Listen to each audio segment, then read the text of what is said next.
من يشفع شفاعة حسنة يكن له كفل منها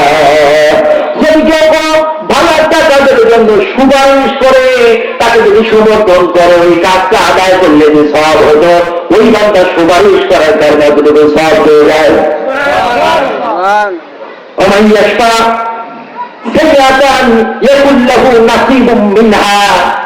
আর কেউ যদি কোন একটা খারাপ কাজের সমর্থন করে সুপারিশ করে ওই অনুমোদনকৃত কাজটা আদায় করলে যে গোনাহ হতো তার জন্য অতটুকু অংশ দেওয়া হবে। আমার বন্ধুগণ, তাহলে সমর্থন ম্যান্ডেট ভালো দেখে যোগ্যতা সম্পন্ন মানুষ দেখে দিতে হবে কি হবে না?